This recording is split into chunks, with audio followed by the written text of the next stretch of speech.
pousser le bassin vers le ciel, le bassin qui monte à l'inspire, léger. Expire, poussez le pied gauche vers le ciel, pied gauche vers le ciel. Inspire, amenez le pied droit au sol. Et expire, laissez la colonne se dérouler, posez le bassin en dernier sur le sol. Bien relâché dans le bassin, le ventre. Une deuxième fois, en inspirant profondément le bassin léger, montez le bassin vers le ciel. Expire, poussez le pied droit vers le ciel. Poussez le plafond avec le pied droit. Inspire, ramenez le pied droit au sol. Et expire, ramenez le bassin au sol. Bonjour à vous. J'ai le plaisir de retrouver aujourd'hui, après un an, suite à l'interview qu'on avait réalisée l'été dernier, donc Pierre Eloré-Guillemet. Bonjour Gabriel. Puisque vous vous souvenez, donc Pierre a contacté l'état pranique l'été dernier, et consécutif à son cheminement en conscience vers l'autonomie alimentaire, il y avait eu cette interview. Et j'ai eu le plaisir cette année, cet été 2018, de co-animer une session pause alimentaire pranique avec Pierre. Pierre, au travers de ses outils spécifiques, d'accompagnateur, de formateur, peut-être, je ne sais pas, formateur en tout cas. Pas encore formateur. Voilà, animateur en yoga et méditation. D'où la thématique de cette vidéo aujourd'hui. J'avais envie de proposer à Pierre d'échanger, de faire une petite joute oratoire, une puja tibétaine sur yoga, méditation et la conscience d'éveil, hein, c'est un petit peu ça. Mais peut-être dans un premier temps, de nous dire où est-ce que tu en es aujourd'hui, un an après l'installation ou le réveil, l'autonomie alimentaire, le prana en tant que tel. Tu en es où aujourd'hui, un an après, d'un point de vue alimentaire?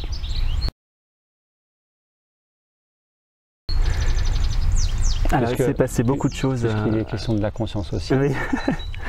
Il s'est passé beaucoup de choses depuis l'été dernier.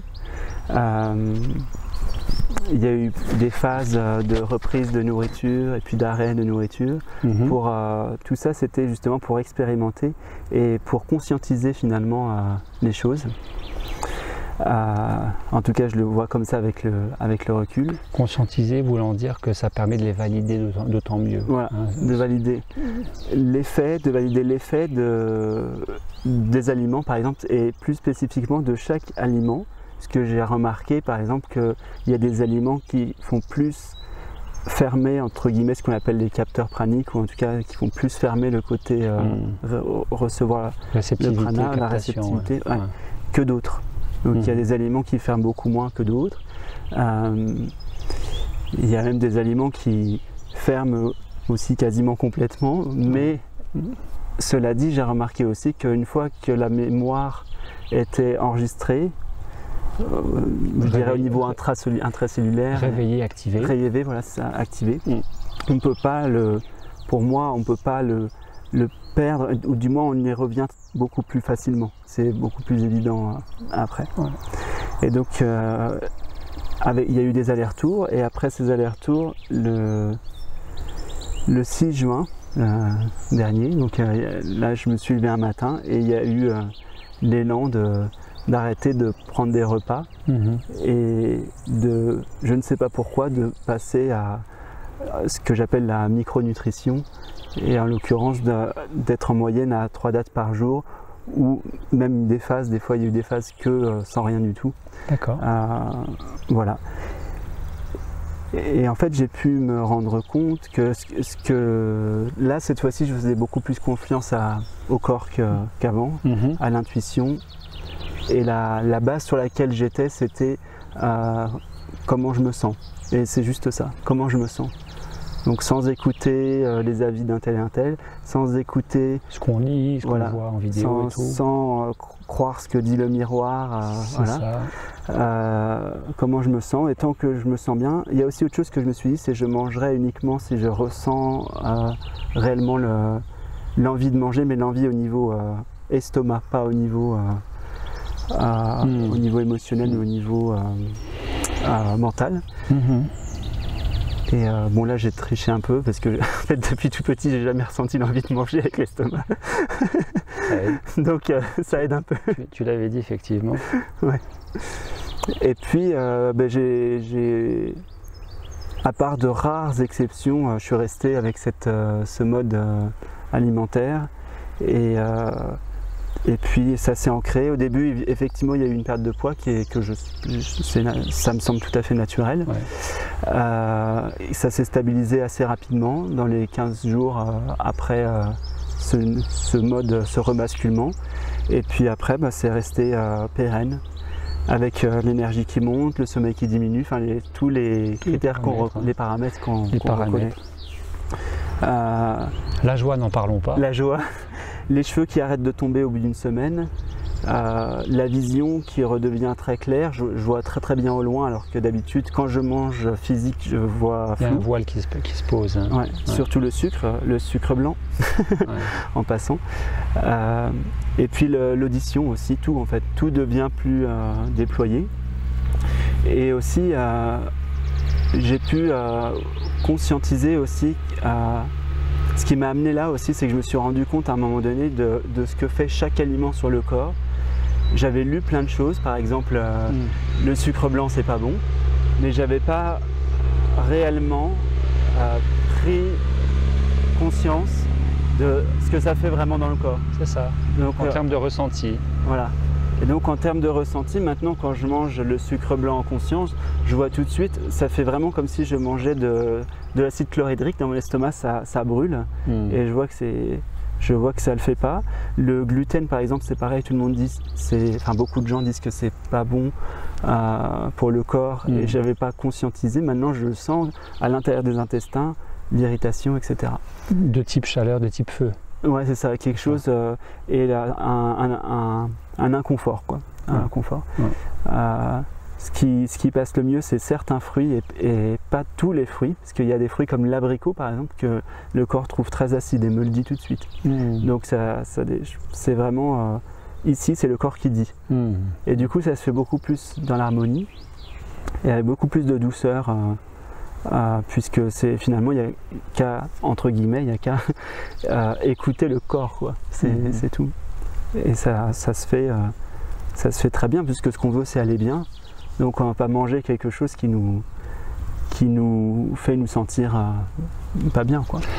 C'est évident, et pourtant la force obscurisante des schémas limitants, de certaines mécaniques non conscientisées qui amènent à compenser, parce que finalement c'est plus se nourrir mais nourrir un besoin non satisfait ou considéré comme non satisfait, qui relève d'une croyance. J'ai pas été aimé, je vais me nourrir de sucre, ça va me faire du bien, mais en fait je suis pas plus aimé et je fais du tort à mon corps, hein. Tout le monde connaît ça, etc. etc. Donc super. Et donc là tu es relancé dans l'autonomie alimentaire, la nourriture conscience, au-delà du prana, hein, au-delà de la nourriture pranique, qui est fondamentalement conscience. Donc, quelque part, tu as aussi fait ton stage ici, en fait. Oui, hein, oui. C'est ça, hein, tu as accompagné, tu as animé tous les jours, 2 séances par jour, mais tu as été aussi stagiaire pour toi-même, avec toi-même. Ouais, pour bien poser les choses et bien prendre le temps. Là, cette fois-ci, j'étais vraiment sur le long terme. Donc, prendre le temps. En termes de perspective, tu veux dire? Ouais, de stabiliser les choses, de voir vraiment ce qui fait que ça fluctue. Donc, en ce moment, c'est plus trop la nourriture qui on va dire, les tentations viennent plus de la nourriture, mais elles viennent du comment faire avec l'énergie qui arrive, et c'est gérer plutôt le mouvement et l'action. Donc, concrètement parlant, Pierre est débordant d'énergie et ressent le besoin de monter, gravir les montagnes, de faire quelques 100 mètres tous les jours. Enfin, j'exagère à peine, mais c'est ça en fait. Tu as tellement d'énergie que je fais de la randonnée un peu tous les jours. Tu as du mal à rester sur place tellement ça déborde. Ouais. Et du coup, alors bon, ça se stabilise un peu, mais au début, je sentais qu'il y avait une petite perte de poids qui revenait un petit peu, mais voilà. Bon, ça revient à chaque fois quand je me repose bien. Mais maintenant, c'est la question de l'action et du repos. Et c'est pareil, le repos, c'est un peu compliqué, parce que là, j'ai fait les comptes. je suis à 2 heures à peu près tous les 4 nuits. À peu près, je reste allongé pour reposer, mais j'arrive pas. 2 heures de sommeil toutes les 4 nuits. Ouais, c'est ça. J'arrive pas à. Le corps n'entre pas dans un cycle de sommeil. C'est-à-dire que tu dors une nuit sur 4 et tu dors 2 heures, une nuit sur 4, c'est ça? Ouais, tu dors pas la journée? Non, je dors pas la journée, je monte les montagnes la journée. donc voilà, c'est ça. Et par contre, je sais que si je freine pas ce désir d'action, sans doute que je vais perdre un peu de poids. Tu risques de déséquilibrer. Qui sans doute se récupérerait aussi si je prends le temps de bien me reposer, me relaxer. Et j'ai vu aussi qu'il y avait certaines choses qui aidaient à récupérer du poids, comme l'eau par exemple. Il peut y avoir un effet désalignant s'il n'y a pas entre guillemets cette récupération dans une certaine régularité de dépenses énergétiques versus récupération, on ne va pas dire repos-sommeil, mais récupération énergétique sur un mode plus de tranquillité. L'idée, c'est l'alignement, le maintien de l'alignement.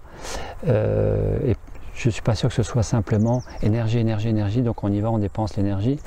Parce que qu'est-ce qui pousse aussi à dépenser l'énergie sur des niveaux plus profonds, moins conscients, d'autres couches, eh bien peut-être des éléments émotionnels, peut-être des schémas, des programmations de soi fort, donc cours, vas-y, fais ton tour, fais ton score, calcule comment on appelle un chronomètre. Le chronomètre, etc., etc. Il peut y avoir des petits schémas qui nous rattrapent aussi. C'est pas simplement énergie. J'ai quand même remarqué quelque chose d'intéressant à la dernière balade, c'est que en marchant au début, il y avait un certain seuil, un certain taux d'énergie, et plus je marchais, plus j'avais de l'énergie. Donc du coup, on tombe dans une espèce de... C'est pour ça que c'est difficile de se freiner. Et je marchais, la pente elle était comme ça, et plus je montais, plus j'avais de l'énergie. Mais j'essaie maintenant de temporiser. Donc après je suis allé dans l'eau parce que l'eau me recharge et me fait même prendre du poids, pas en buvant l'eau mais en mettant les pieds dedans par exemple, ou en prenant une douche, en mettant l'eau sur le corps. Quand on y pense, c'est fou quand même. Oui, je peux pas l'expliquer, mais en tout cas je le sens. J'ai toujours aimé l'eau. C'est peut-être ça, le fait d'aimer ouvre, déploie, et c'est comme ça que ça... L'amour est une nourriture. Voilà, c'est ça. Ouais.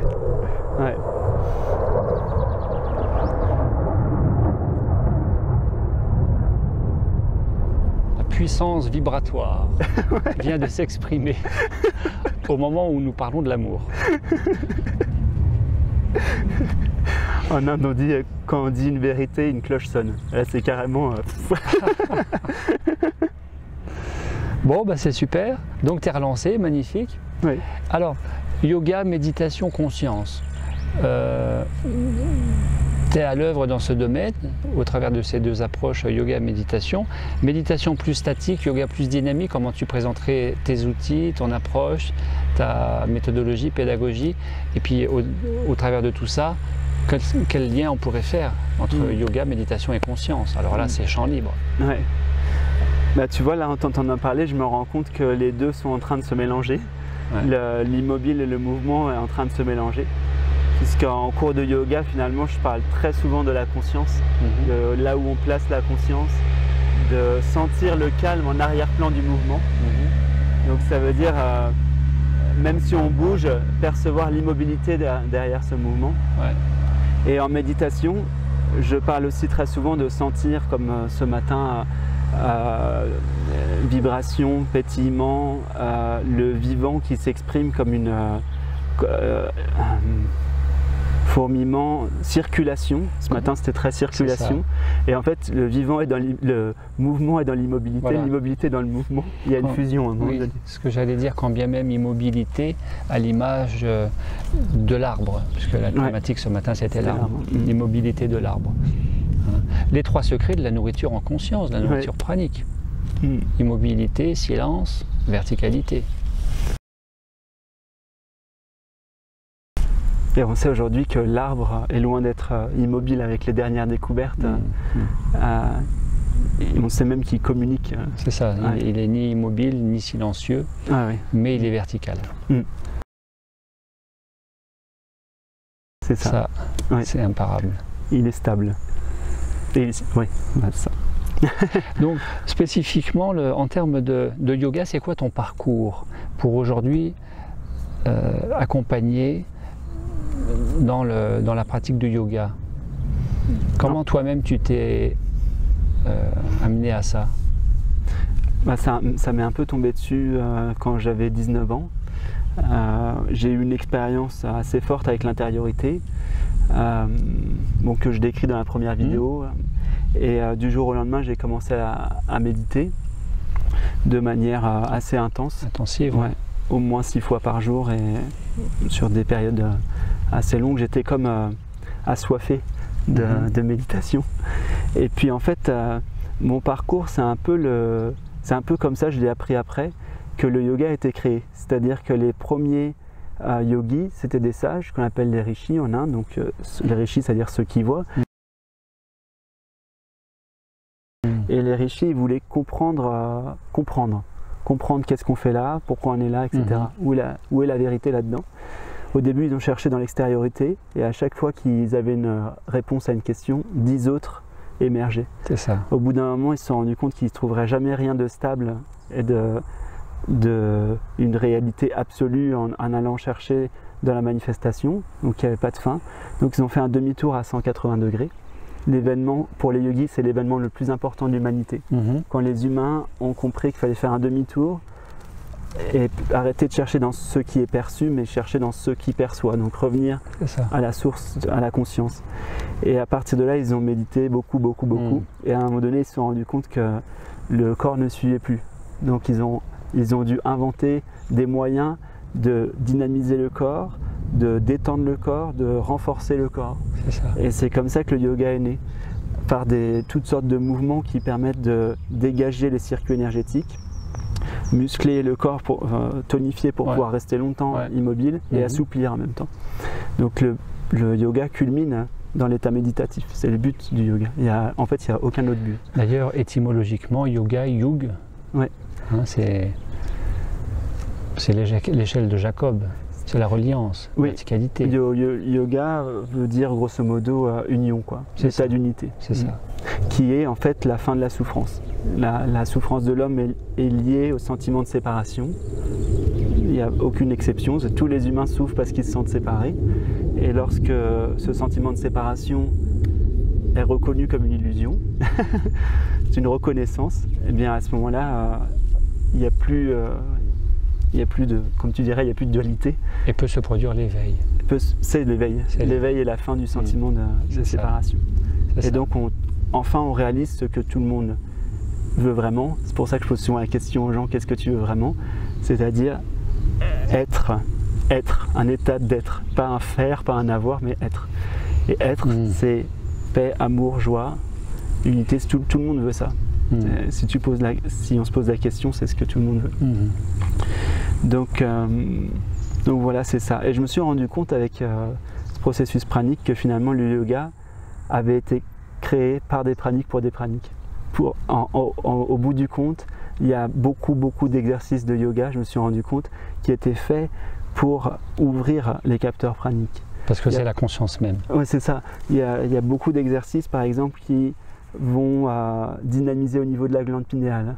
Il y a beaucoup d'exercices qui vont faire en sorte que tout se mette à circuler mieux pour pouvoir capter davantage. Beaucoup d'exercices basés entre autres sur la respiration. Voilà, beaucoup d'exercices basés sur la respiration. Et j'avais fait des tests avec des scientifiques sur des balances très subtiles, très fines avec 0,0001. Et en fait, certains exercices pourtant basiques de respiration de yoga, le poids monte quand on les fait. Le poids monte et on prend des grammes lorsqu'on fait des pranayama, ou pranayama, exercice de maîtrise du prana, de contrôle du prana, de l'énergie. Donc c'est fait pour, en fait, pour moi il y a beaucoup de choses. C'est ça. C'est indissociable l'idée de méditation, yoga, conscience. Ah bah oui, forcément. Ouais. D'accord. Et je me suis rendu compte, c'est pour ça que je t'ai proposé de venir au stage, que grand nombre de pratiques de yoga permettaient de diminuer, voire de annihiler les syndromes de détoxination. En tout cas, dans mon expérience, ça s'est vécu comme ça, y compris au niveau des manifestations émotionnelles, de tout ce qui est physique, des vertiges. Il y a beaucoup de pranayama qui permettent, par exemple, d'enlever les vertiges, d'enlever certains mal-être, certains inconforts. Les inconforts de la détoxination liés à une pause alimentaire qui permet non pas de basculer dans l'état pranique, puisque l'état il est là, mais simplement de réveiller cette autonomie par rapport à ce qui est pris de façon relativement inconsciente, nourriture relativement peu nourrissante et surtout peu éveillante, qui est la nourriture conventionnelle, quoi. Oui. En particulier le cuit, ça c'est mon expérience, le cuit et surtout tout ce qui a été emballé, grosso modo ce qui a été touché par l'humain traficoté, en général ça perd en qualité. Voilà. Et ça les yogis le disent depuis des millénaires, parce qu'en yoga il y a une branche très importante qui est la nutrition. On ne le sait pas, mais il y a 5 piliers pour les yogis. Il y a 5 piliers pour être en parfaite santé. La respiration, savoir bien se relaxer, pensée positive, méditation, le mouvement et justement... justement je l'ai plus, j'en parlais à l'instant, c'était quoi? Respiration et l'alimentation, voilà, l'alimentation. Et donc l'alimentation, pour les yogis, ils ont un proverbe, un dicton, c'est « rapproche-toi de la lumière, éloigne-toi de la pourriture ». Donc c'est simple. Avec ça c'est très clair. C'est très clair, c'est très clair. Donc il faut prendre l'alimentation la plus vivante possible. Et la plus vivante possible, c'est la vie elle-même, c'est le prana. Alors ce que j'ai surtout observé pendant que tu disais ça, c'est le mouvement de main qui suggère lumière là et pourriture là, c'est ça? Bon, c'est aussi très explicite finalement. Et on est toujours dans une verticalité, mais là c'est une verticalité dissociative, déconnexante. On est déconnecté quand on est dans cette dualité de soit c'est ça, soit c'est ça. En fait, soit je suis pranique et je mange plus, soit je suis pas pranique et je mange. C'est ça la double polarité. Et en fait, le véritable état pranique, il me semble que c'est d'abord une sorte de conscience. Parce que même en Inde, il y a des renonçants, certains sadhus qui se nourrissent aussi, c'est à l'extrême peut-être du pays, chose que je ne ferai pas personnellement, mais qui se nourrissent de bouse de vache. De manière à transmuter en conscience, transcender en conscience l'inférieur, le soi-disant pourri, en supérieur la lumière, et la lumière étant la conscience, et de rendre digeste cette substance et de ne pas en être malade. Sauf s'il y a un terrain psychiatrique, ça c'est pas exclu dans l'absolu, on ne sait pas. Mais voilà, c'est ça aussi, c'est-à-dire que soit on est dans les opposés, c'est soit ça ou soit on est dans yoga, l'unification. Plus que l'équilibre des deux contraires, mais l'unité en tout. Et ça c'est quelque chose qui a beaucoup changé entre la fin du processus pranique l'année dernière et puis du stage avec toi et maintenant. C'est-à-dire que maintenant, ça va paraître contradictoire à ce que j'ai dit avant, mais je vois pas la nourriture cuite comme néfaste, comme un problème. Il n'y a aucun problème. En fait, je me sens complètement libre de pouvoir manger, ne pas manger n'importe quoi. C'est juste que comparé à avant où il pouvait y avoir des accroches par exemple, avec une nourriture plus classique. Quand tu veux dire accroche, quand tu dis accroche, tu veux dire identification. Identification, il y a un flash, parce que depuis que je suis né, par exemple il y a un plat que je mange qui rappelle à la mère, qui rappelle à la grand-mère. Après ça c'est identifié, à un moment donné on se rend compte que c'est une émotion. Et donc là on est comme, il y a une accroche, il y a une identification. Donc là c'est pas le corps qui parle. Maintenant c'est complètement différent. Maintenant s'il y avait une pensée qui viendrait, ce serait pour, comme je te disais, une poignée de cerises. Tu vois, des choses qui ne font pas justement trop fermer les capteurs. Ce serait plus du tout des choses comme avant. Mais même s'il y avait les choses comme avant, je sais que de toute façon ça changerait rien. Ça changerait rien en fait. Finalement, yoga, méditation sont des approches entre guillemets de comment faire, il me semble, et conscience serait un état d'être. Mais est-ce que méditation et conscience, ce ne serait pas finalement la même chose? Est-ce que la méditation, c'est pas déjà une qualité d'être? Oui. Mais en fait, la méditation, c'est entre guillemets s'entraîner à être. C'est ça, entre guillemets. s'entraîner à être. C'est-à-dire qu'on enlève le faire et l'avoir. Et traditionnellement, dans toutes les voies spirituelles, plus ou moins entre guillemets austères, on passe toujours par là. D'où les 3 vœux traditionnels de toutes les voies, on va dire, très traditionnelles, donc plutôt monastiques. On a le vœu chasteté, pauvreté, obéissance, qui correspond en fait à ça. On diminue l'avoir et le faire.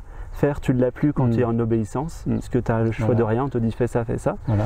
Et pauvreté, tu n'as plus d'avoir. Chasteté, tu as moins de plaisir du coup. Tu prends plus, tu n'as pas d'avoir non plus. Voilà, donc en diminuant l'avoir et le faire, on entre dans l'être. C'est ça. Mais c'est pour ça aussi que méditer, pour moi, c'est déjà avancé. Pour les yogis, c'est la dernière étape.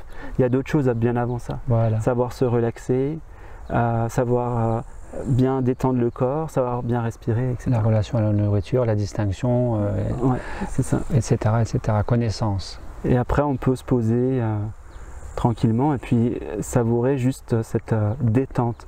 La détente au début, elle est dans le corps. Pour un débutant en yoga, il apprend surtout à sentir la détente dans le corps. Et plus ça va, plus on va loin. On détend au niveau de l'émotionnel, on détend au niveau énergétique, on détend au niveau mental. Il y a de l'espace au niveau des pensées. Et après, on peut s'installer dans la détente, qui est notre état naturel, notre état normal.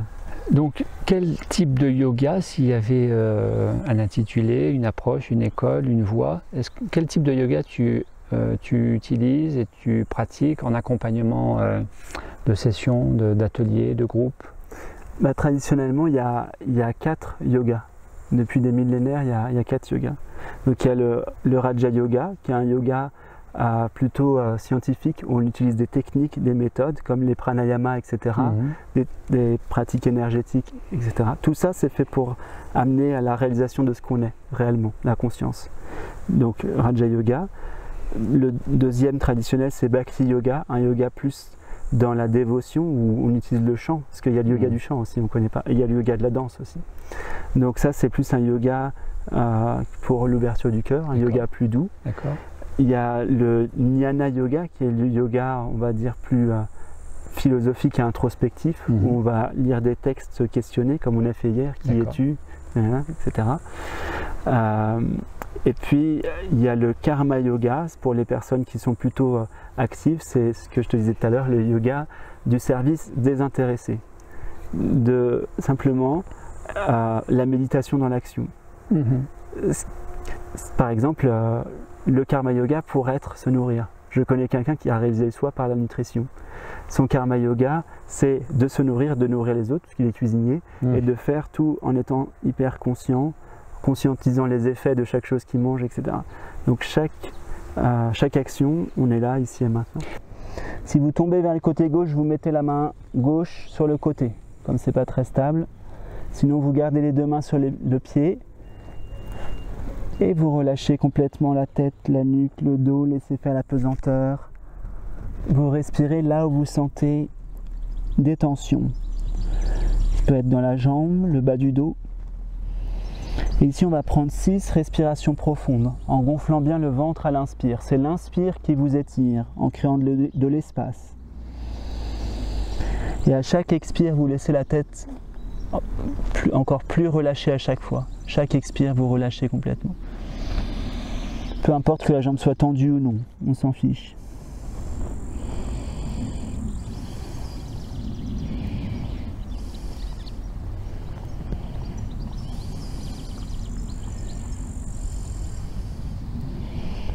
Ramenez les 2 mains jointes, l'une contre l'autre, et en inspirant, poussez les 2 mains jointes vers le ciel. Étirez les doigts, puis ramenez les mains en arrière, doigts vers l'arrière. On étire les 2 jambes devant soi, les 2 jambes serrées l'une contre l'autre. Et sur une seule inspiration, vous montez le bassin vers le ciel, Vous relâchez la tête en arrière en laissant juste le poids de la tête tomber vers l'arrière. Sur une inspire, et sur l'expire, vous revenez les fessiers au sol. Pliez un petit peu les genoux. Petit mouvement subtil, on pivote sur les fessiers, hop, pour pouvoir revenir en quadrupédie.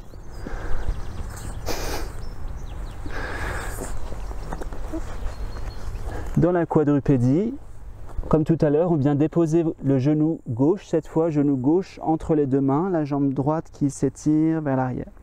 Ici, vous pouvez sentir aussi le psoas dans cette position. Ça étire au niveau de la hanche droite, de l'intérieur du bassin à droite. Puis doucement repoussez sur les mains et venez déposer votre fessier gauche au sol. Fessier gauche au sol. Ouvrez le genou gauche un petit peu, pied gauche qui vient vers l'avant. Et les deux coudes bien écartés, on vient déposer le ventre sur l'intérieur de la cuisse gauche. Plus les coudes sont écartés, plus vous serez stable. Front sur les deux points superposés. Et vous laissez votre buste s'appesantir complètement. Les deux jambes détendues jusqu'au bout des orteils. Deux jambes détendues jusqu'au bout des orteils. Conscience dans le fessier gauche. Toute la conscience dans le fessier gauche.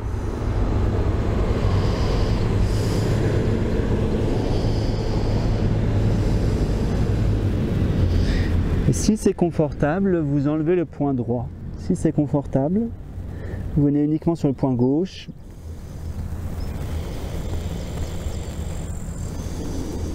Et donc, la meilleure approche pour moi, c'est d'avoir un peu de chaque. D'avoir un peu de chaque yoga. Et je ne suis pas le seul à le dire, il y a beaucoup de grands maîtres qui disent qu'il faut tout englober. Chose que toi tu fais donc. Oui, alors après, à des périodes de ma vie, j'ai eu des accents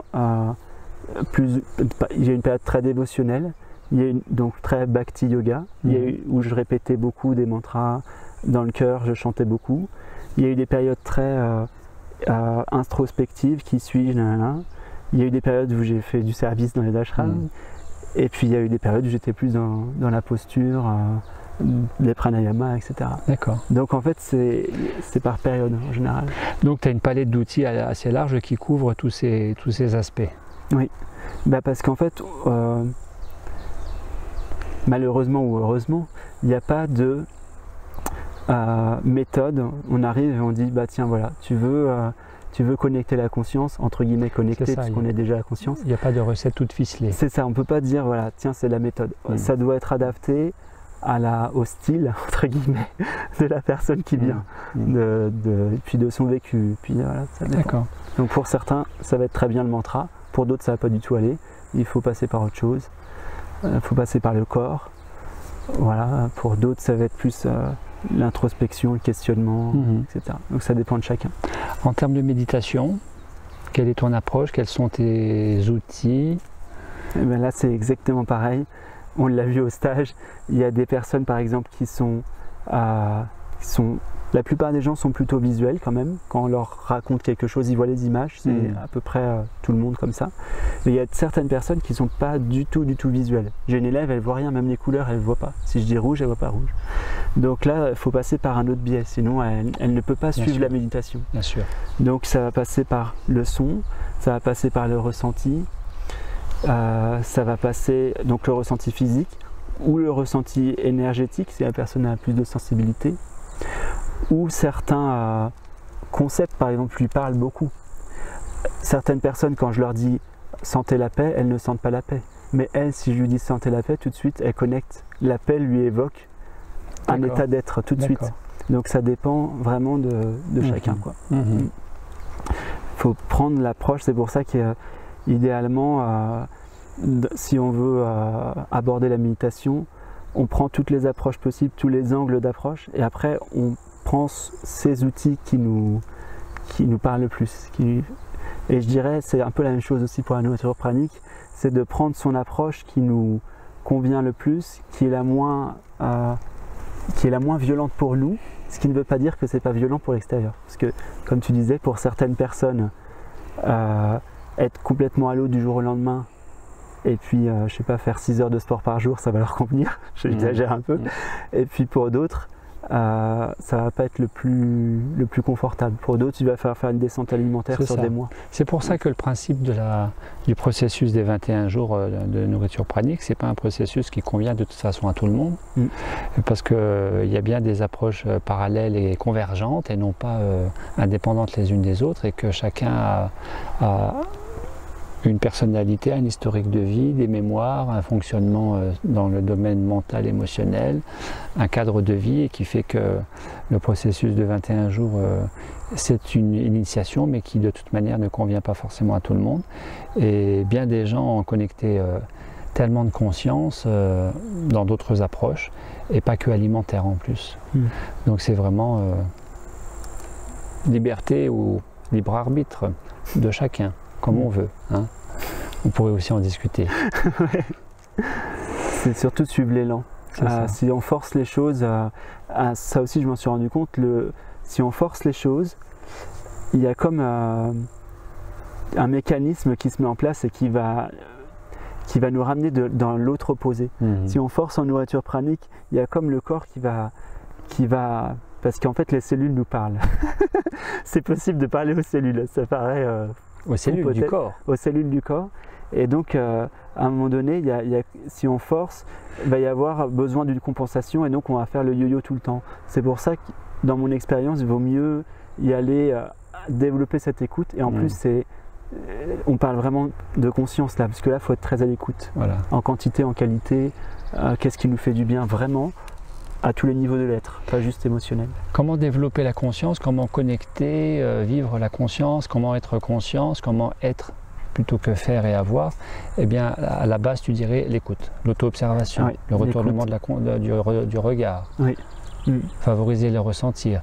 Tout passe par le sensoriel sans s'identifier. Oui, c'est pour ça que les premiers sages, on les appelait ceux qui voient, les rishis, c'est parce que ça procède d'un voir. Être conscient, c'est voir. Être inconscient, c'est ne pas voir. C'est l'état, en Inde, on dit d'ignorance, ignorance de sa nature. Donc on ignore, on ne voit pas. On est prisonnier de cette ignorance en fait, sans s'en rendre compte, sans même s'en rendre compte. C'est ça qui est terrible. En fait, c'est terrible, et en même temps, comme tu t'en rends pas compte, tu souffres moins du coup. En tout cas, consciemment, tu souffres moins en apparence. J'ai envie de dire que ça, c'est dans les textes. Mais en réalité, moins il y a de la conscience, plus il y a des schémas limitants aussi qui entretiennent l'inconscience ou la conscience limitée, et qui fait que qui dit schéma limitant dit préjugés, mécanisme de défense, dit cuirassage et frustration et une certaine insatisfaction, voire souffrance, voire symptômes, voire maladie.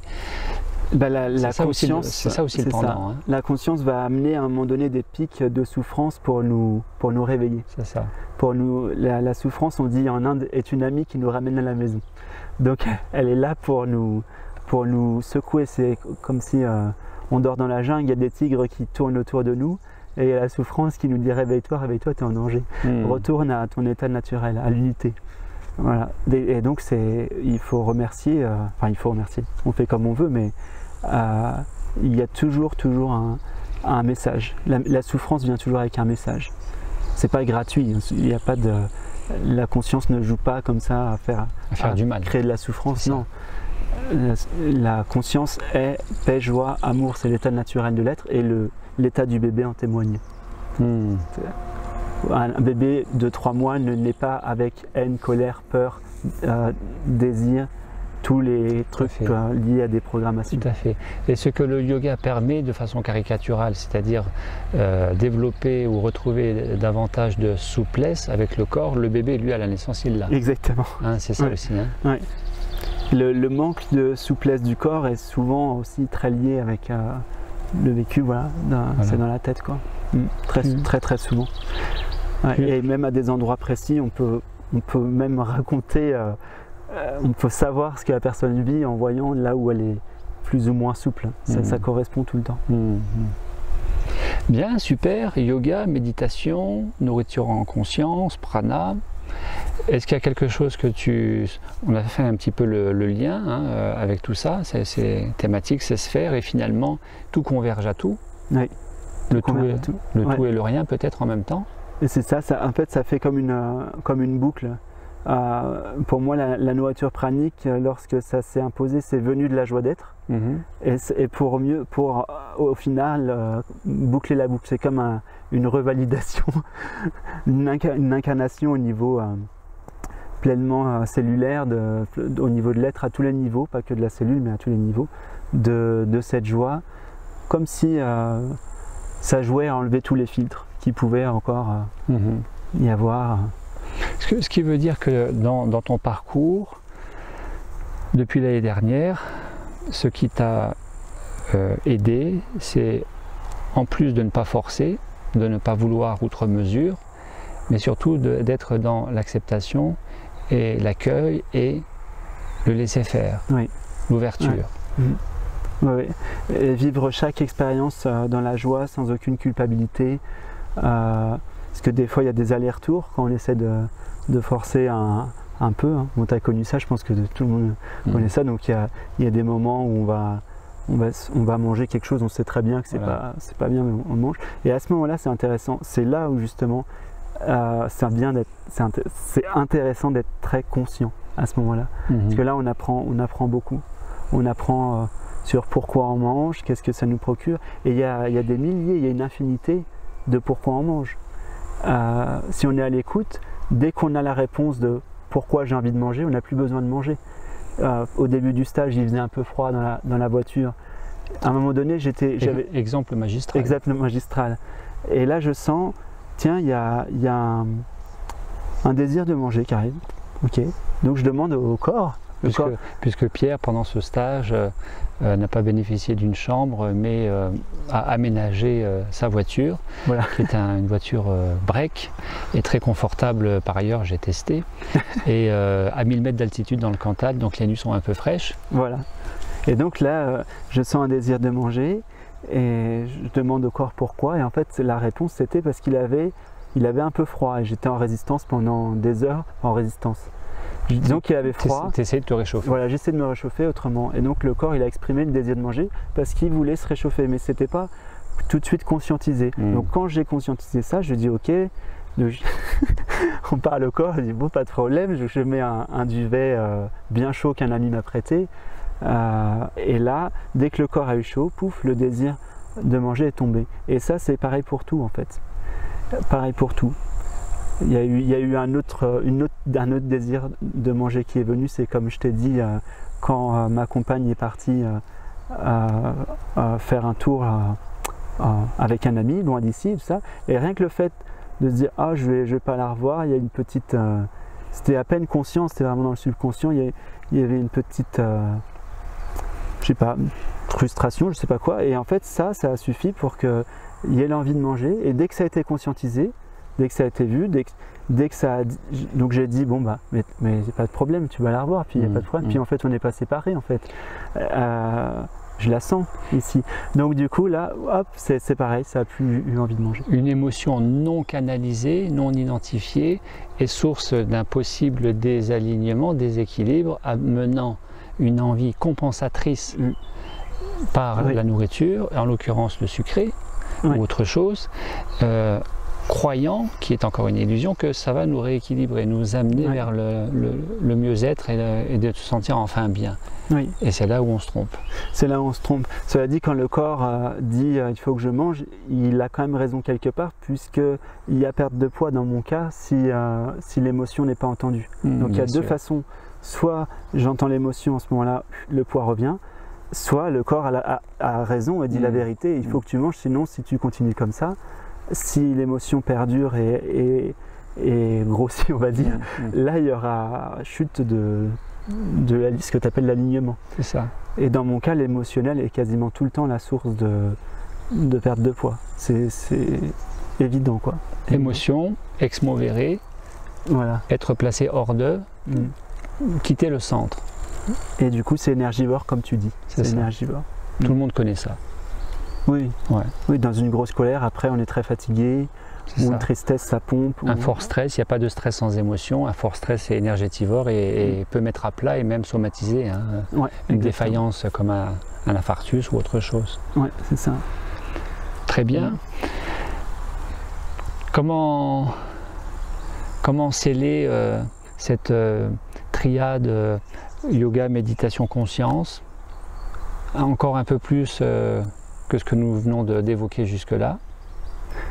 Le sommeil, est-ce qu'il prend une place particulière dans cette triade à ton niveau? Yoga, méditation, conscience. Est-ce que le sommeil est une nourriture maintenant pour toi?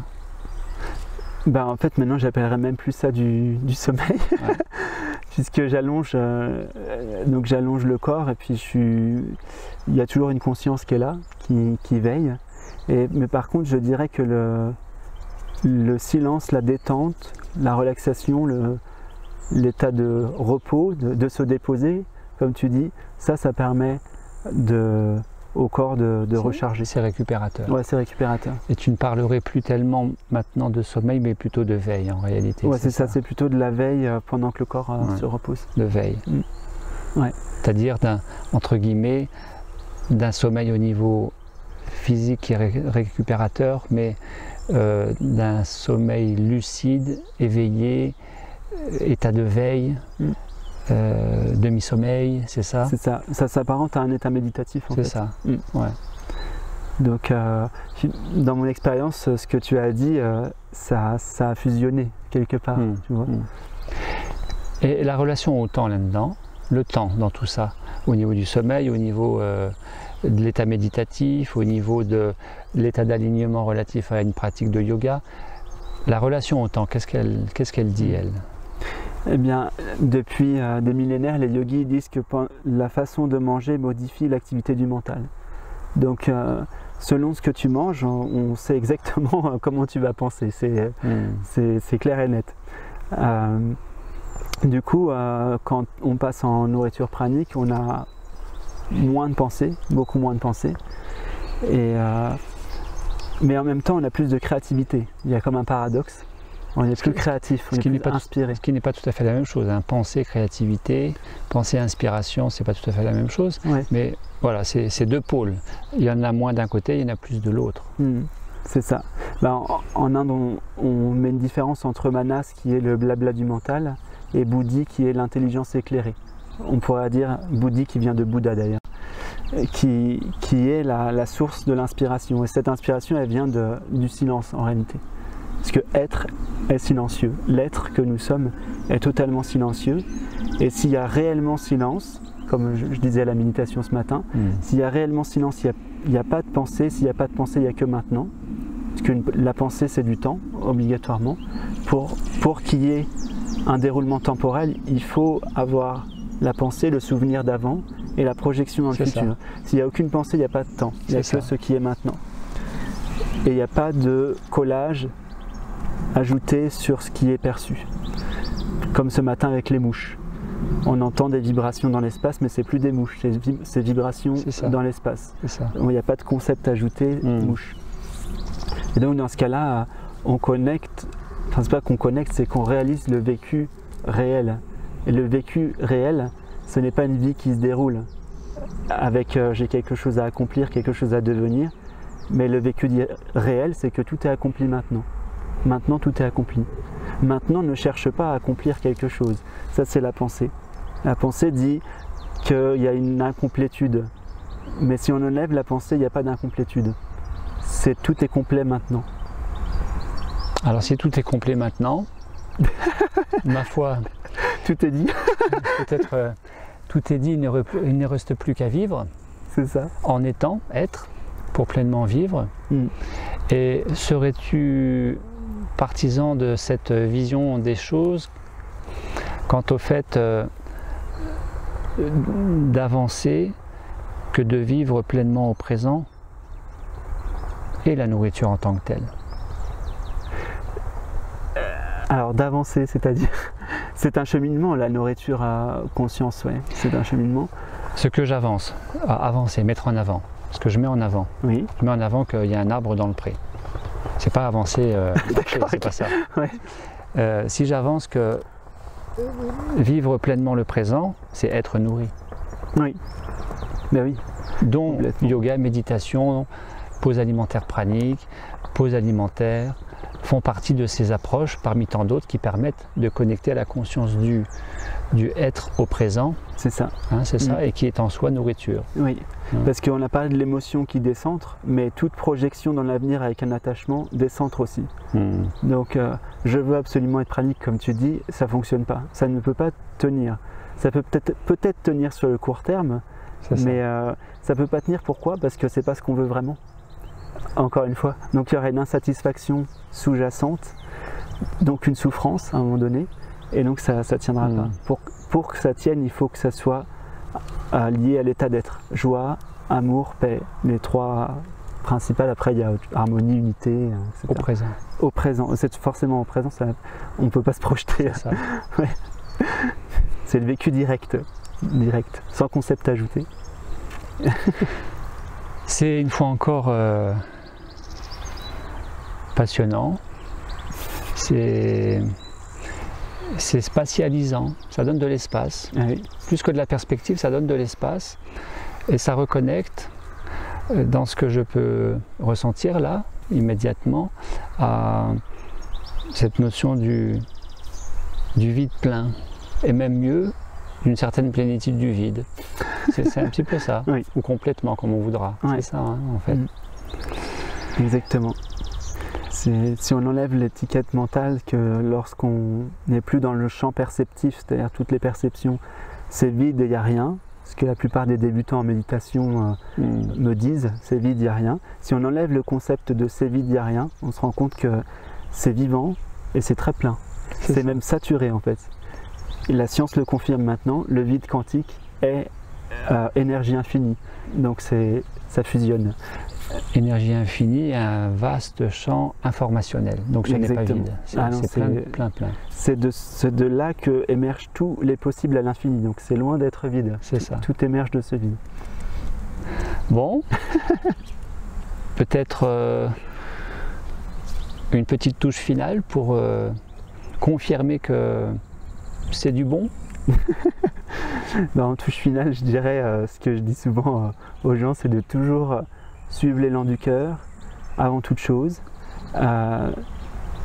écouter au plus profond, et si on ne sait pas, parce qu'il y a pas mal de gens qui me disent je ne sais pas ce que je veux, etc., c'est la base, c'est justement le silence. Revenir au silence. Et de ce silence, tout émerge. De manière à quitter la volonté. Je ne sais pas ce que Exactement. je veux. Et entre guillemets, le problème n'est pas de ne pas savoir, mais c'est de vouloir. Je ne sais pas ce que je veux. Ouais. Et de lâcher ça permet de connecter ce qu'il y a derrière en fait, et que l'on ne voit pas et qu'on croit ne pas savoir. Oui, c'est ça. Il y a une force qui pousse. Il y a une vie. C'est pas au-delà de ma vie, il y a une vie qui est là. Et il y a une vie qui a envie de s'exprimer. Et une question que je pose souvent aux gens aussi qui ne savent pas ce qu'ils veulent, je leur pose avec ces mots-là exactement: comment toi, la conscience absolue, tu veux jouer dans le monde, dans la manifestation? Comment toi, la conscience absolue, tu veux jouer? Et là, en général, la réponse, elle est bien au-delà de tout ce qu'on peut imaginer en termes de la petite personne avec son carcan, avec ses limitations. Donc voilà, comment vous, la conscience absolue, ou comment toi, parce qu'il n'y en a qu'une, exprimée à travers des milliers de formes, des millions de formes, une infinité de formes, ça veut jouer. Bien. Est-ce que tu souhaites rajouter quelque chose pour cette petite présentation de ton univers finalement? À la fois, notre univers. À la fois, je sais que tu ne vas pas aimer, mais à la fois personnel et professionnel, mais comme tout est impersonnel, de notre univers, c'est ça. Et de façon plus formalisée te concernant. Dans les accompagnements que tu proposes, tu fais aussi de l'individuel. Oui, ouais. Et tout ça, c'est complètement imbriqué, en fait. Sauf que maintenant, c'est quand tu as pris par exemple les textes pour les présenter aux stagiaires et que les gens les lisent, etc. Et voilà, expriment, bon, ils trouvent ça bien pour la plupart, etc. Et je leur dis la vérité de comment ça se vit ici, c'est-à-dire que ça émerge de soi-même, et c'est la vie c'est la vie qui parle, et c'est la vie qui a écrit ces textes, et pour la plupart ils ont été écrits en très très peu de temps, sans passer par la réflexion, et c'est tout comme ça. Donc c'est un entretien où ça se fait spontanément. C'est ça. Bien, Pierre, Merci à toi. Merci beaucoup. Merci à toi, Gabriel. Et puis, à très bientôt pour une prochaine petite vidéo. À bientôt.